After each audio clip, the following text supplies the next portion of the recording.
do your homework, do your due diligence, keep an open mind, you're going to choose Aspen.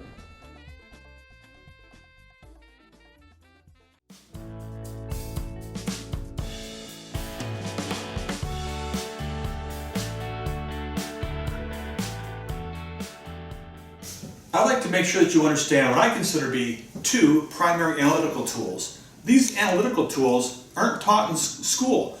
I've never seen them taught anyplace else, but yet they're critical to diagnosing and understanding the financial statements of the business. The first concept is called price-volume analysis. Price-volume analysis uses the concept of all else equal, an economic concept, and it applies it to a change in performance. For example, if you were going to analyze a change in gross margin, let's say your gross margin changed by $100, it's not enough to say, gosh, the gross margin changed by $100. That's a 4% change from the last period. That's information. That's not analysis. Analysis takes it a step farther. In this case, price-volume analysis. What you do is, holding the elements equal and solving for the opposite element, you then can derive this. You can say things like, of the $100 increase in gross margin, $75 of it was due to increase in volume. In the example of gross margin, an increase in sales. So more sales volume gave you a $75 increase in gross margin. The rest came from a change in price. In the example of a gross margin, the change in the gross margin percentage drove a $25, in this example, increase in gross margin. Then you can say things that are useful. Our volume drove a $75 change. The changes in the gross margin rate drove a $25 change.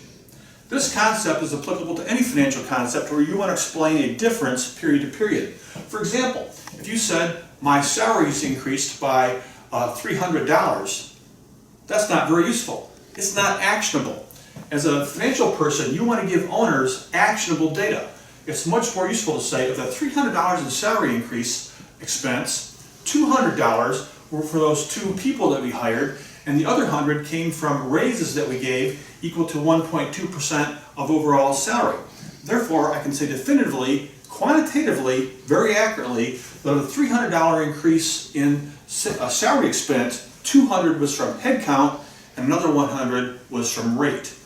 The rate is the price, the headcount was the volume.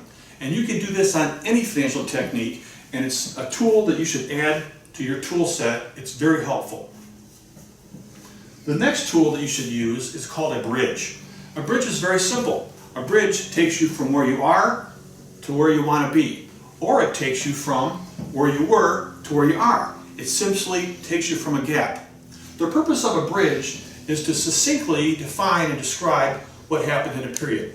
For example, in this particular bridge, you're saying, what was the profit a year ago at this time? It was X. What's the profit now? It's Y. There's a difference. Let's say the difference is 300.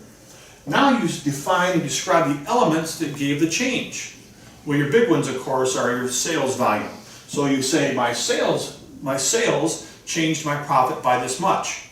Oh, by the way, that's backed up by price volume analysis we previously described.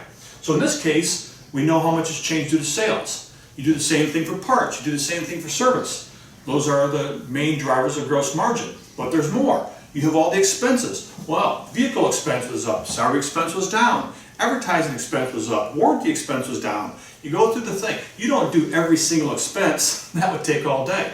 You just capitalize on the ones that really made changes in your business. And that way, you'll have an all other at the bottom. And that number should be small. But that way you can say definitively, the performance difference between this period and last period was due to these elements, each one of which can be further described by price volume. Each one of it can be delved in with examples to ownership, and most times you'll find that ownership intuitively understands why that change happened. They know that warranty expense went up, and they even know why before you do. So this is a great way to use a concept to explain succinctly changes period to period. That's a bridge. Price volume takes you a level deeper, and that explains, was it due to volume or was it due to rate?